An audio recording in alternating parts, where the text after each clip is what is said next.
What is up, everyone? This is Dylan from Digital Native, and Octane 2020 is finally here, and it is looking sweet.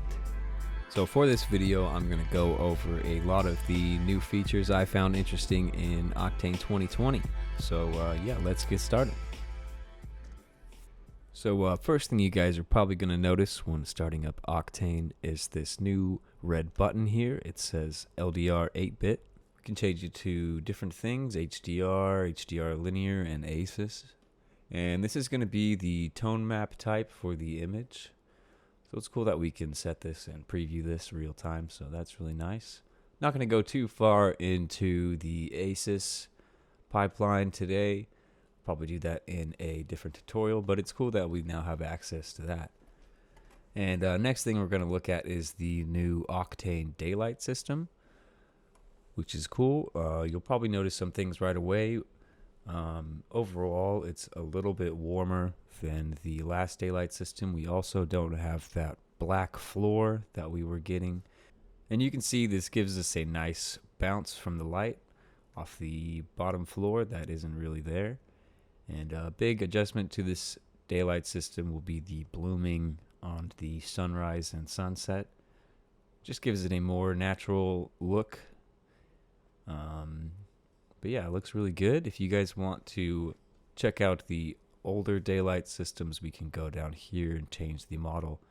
And you'll see right away that we get that black floor on a couple of them, like this one here.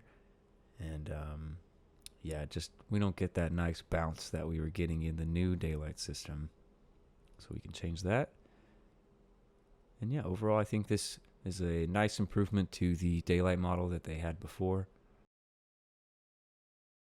Another thing that's new in Octane 2020, this will be something Octane users have been wanting for a while now, but we finally have access to the Cinema 4D noises, which is great because I always felt that the Octane noises kind of lacked some complexity. You know, there was only, I think, 4 different noise types to choose from in the Octane noise.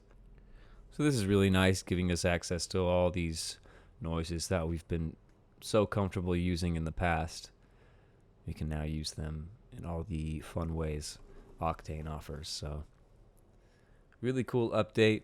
We've been waiting for this for a long time. I'm not going to get too far into this Cinema 4D noise, but you guys get the picture. Another new thing they have added is they've updated this round edges node, which if you haven't used it before, it's kind of a way you can fake some beveling onto your mesh. I'm going to add it right here so we can check it out. And if we zoom in, we have a perfect square, but with the round edges, you'll notice we get a little bit of some fake curvature, which can look nice if you're in a hurry. And you'll notice that this effect is pretty subtle. If we pump it up too far, you'll see it gets really weird. So you'll probably want to leave it at a low value just to get a nice round edge on this harsh edge here. So yeah, it looks okay. It looks pretty good. Doesn't look bad. Okay, so next thing we're going to look at is the RTX support.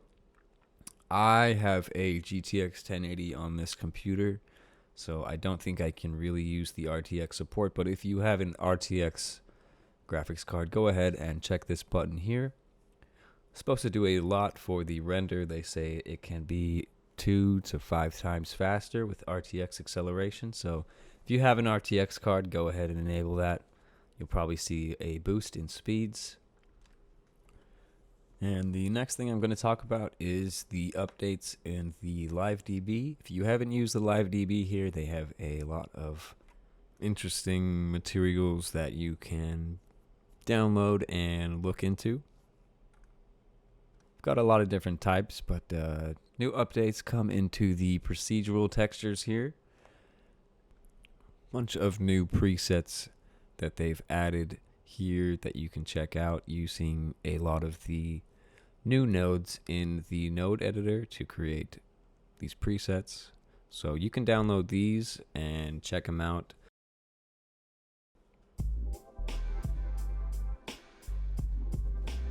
All right, next new addition in Octane 2020, we have a bunch of new node sets. You'll notice here it says OSL, and these are some nodes that are written by code.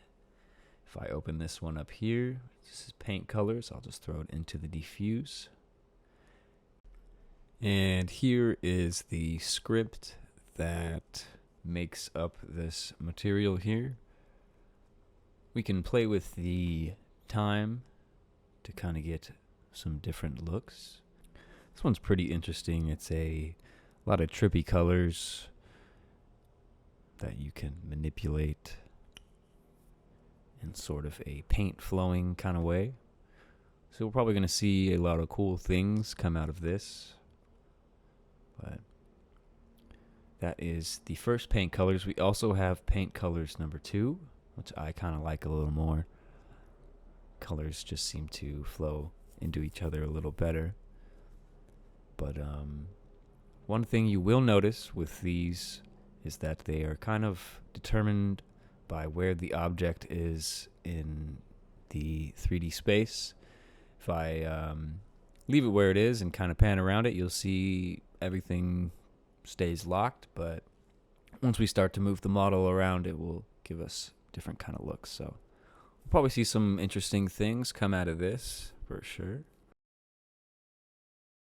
Next thing we're going to look at is this gradient node. And I'll need to adjust the gamma so we see it a little better. But we get this nice even gradient that goes through the mesh. There's no weird UVs happening or stretching. And it seems like we get a lot of control out of this node here. Now it is a simple effect. The first time I actually used this effect, I was getting more of a posturized look. But this time around, it seems I'm getting, just a standard gradient kind of look. So don't know if I'm doing anything different than I was before, but interesting node. Go ahead and check it out. Pretty basic, but still a cool one to play with. I'm probably not going to go over too many of these. The next one I'm going to look at is the shapes. Thought there was some interesting effects with this one. We can play with the width to get some different shapes. That looks cool. And then I'm going to up the repeats till we get an interesting pattern here. You can also change the shape down at the bottom from rings, but I'm just going to leave it on rings for now. There is some weird stretching on the mesh with this one, but don't know if that could be to just some mapping, but let's look at a different one. This is the simple fractal. Can play with the time and the size to just get some different looks. But yeah, these are all some abstract effects that you can layer onto your models and animate if you wish. And I'm sure if you know scripting or code in any way, you can manipulate the script above to make it perform how you like. I don't really know how to do that, so we're just going to move on. And last one I'm going to look at in the OSL is this pixel flow. Thought this one was pretty cool. You could definitely see some cool sci-fi looks coming from this one here. And you can animate it pretty easily. As you see here, while I'm upping the X, we're getting some movement along the X. Density will control how dense it is. And I believe the time will be your animation here. So if we animate that, we'll get some matrix looking stripes, I guess. So yeah, that one is pretty cool. Go ahead and check these all out. There's a lot of cool nodes in here. There are some weird camera ones I couldn't really figure out how to use. Big thing in Octane 2020 is a lot of things have access to the node editor now. So I can go in the camera node, and now we're in the node editor for the camera. But there doesn't seem to be anywhere to plug these things in as far as I've seen so far. Otoy has yet to release any documentation on Octane 2020, so until we get that, we'll just be left in the dark for a few of these things. But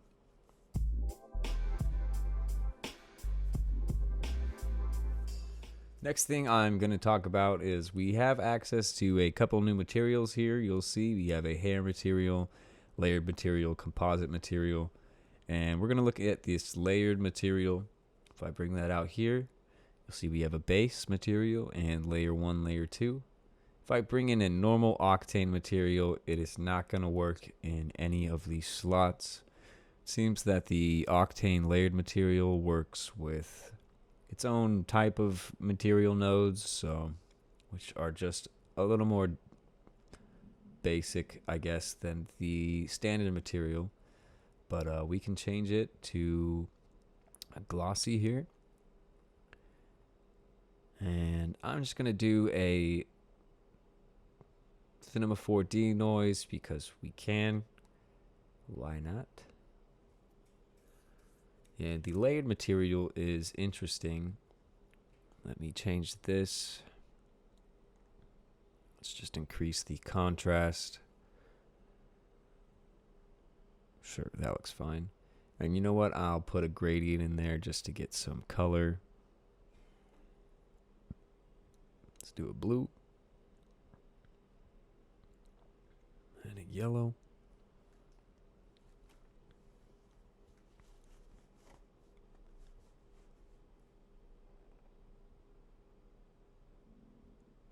Let me just fix the sun.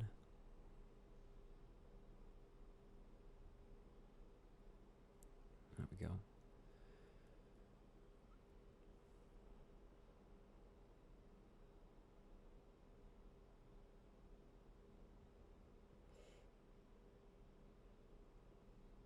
Okay, so we have our base layer in place. Let's throw this in the bump, why not? So we can add another layer. And you see we only have a couple of different options here for layer number 2. I'm going to choose another diffuse. And let's see, I'm just going to pipe in the Cinema 4D noise into the layer opacity. So that's how these stack on top of each other. You can use opacity to stack different layers and kind of blend them into each other with this layered system. And I'm just going to shrink it down so it's within that yellow we already created. Why not? Now this is going to look like absolute garbage, but you guys get the point. We are stacking materials on top of each other in a layered fashion. So let's go ahead and add one more. Maybe a metallic. No, let's not do metallic. I'll just keep it simple. Add another diffuse layer. And this time, let's pipe in one of the OSL textures. Why not? I'll bring in our shapes again.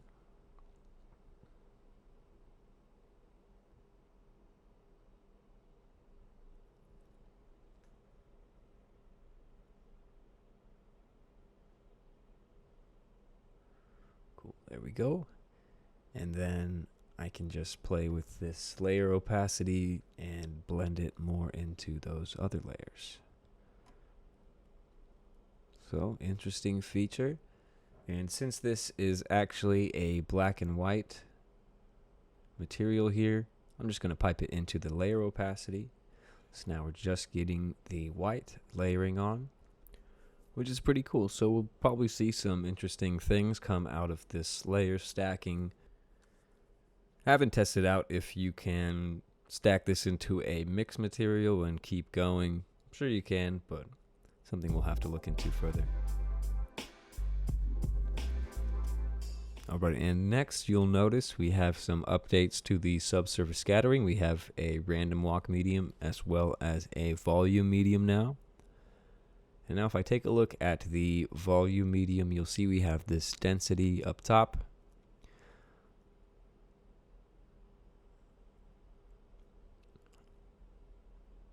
We also have a volume step length.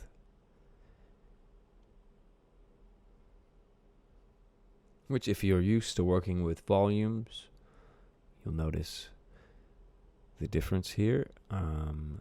Pretty standard with the absorption and scattering. Oops.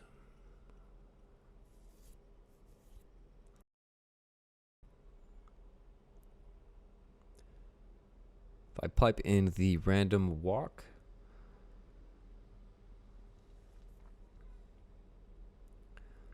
you'll see we already have an albedo loaded in, which is cool. We also have the same options, a density and a volume step length.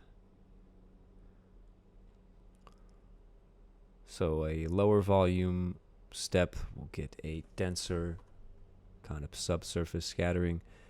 Here's the albedo, which can easily be changed. It's nice that there's only one here too. So that's giving us a nice look right there.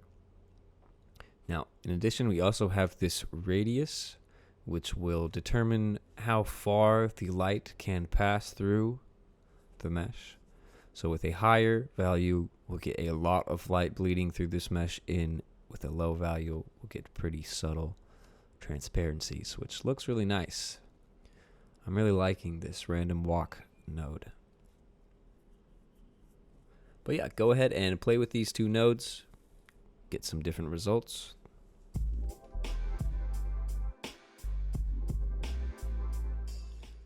And next up, we have improvements to the hair system finally. Now, this is something Octane has kind of lacked for a while. If you go here, you'll see we have a new hair material we can create. And there's a couple settings in here. We have a specular, which will be the underlying specular values of the hair. Won't necessarily be the reflections, so that's nice to have separate. We also have this albedo value, which will just change the overall color of the hair. Pretty standard. I'm going to leave mine a little dark for now. Why not? It's green now. And we have index of refraction. This will be the shininess of the hair at high values. Most of the hair is pretty reflective. At a lower value, the reflections get a little tighter. But the biggest improvement will be this longitudinal roughness, which will determine how the sun kind of streaks down through each hair. At lower values, you'll see we get not a lot of shine, but if we bump it up, then the sun is reflecting down the hair in a smooth fashion, which looks real nice. And then this azimuth roughness, I assume, is kind of side to side roughness, left and right. So I think values in the center actually look really nice, and then we can play with this offset to kind of bias those. And then we also have an opacity slider here, which will determine the overall opacity of each hair, which is cool. This can give us a much softer look for the hair. If you go too low, you'll start to look like your hair's falling out and Looks a little strange, but yeah, here I think get some interesting looks with this new opacity. And then if you want to take your hair material even further, we can add a material layer onto this.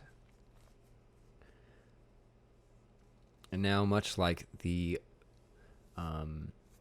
layered materials, you'll see we have only a couple of settings here, and we also have a layer opacity that we can just blend in another look over on top of our hair material.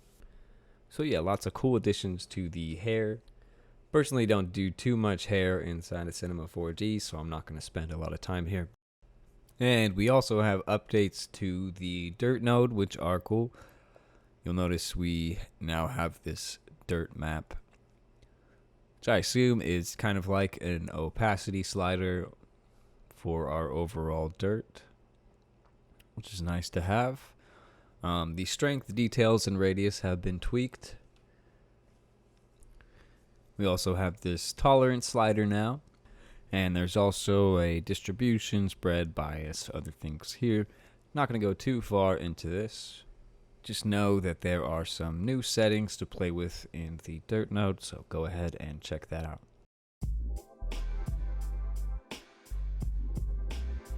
Next up, and probably one of my favorite additions to Octane 2020, is we now have the option to displace volumes after the fact. So here I just have a quick sim. Just took the skull and set it through some explosia for some fume effects. And if I'm on the first frame, we'll get a pretty clean volume, so I'm going to leave it at that. And within the volume, we can open up the node editor, which is awesome. And then you'll see we have a couple of new settings here. We have this displacement, absorption and scattering, emission, that's all the same. But if we click on this OSL displacement, it's going to add a new node for us, and it is going to add this volume displacement. So you can add it in yourself, or just click the button and it'll be added in. So now we have our volume displacement. We'll just need to pipe up some of these values. We'll set this to 2. You know what, let me do a comparison here so we can see the difference. Okay, so stored the render buffer. So now I'm going to pipe this up to 5. You'll already see we're getting some distortions. You can increase the frequency. You can really see we get some weird abstract look going on. Looks kind of weird. But we can also play with the displacer, which will be kind of our finer displacement on top of the first one we did. If I dial that back a bit, we can see this now. Now we're getting a lot of little displacement on top of that big displacement we did first. And this is really cool. The ability to change a volume after the fact. It's been simulated. You can add more and more detail to it.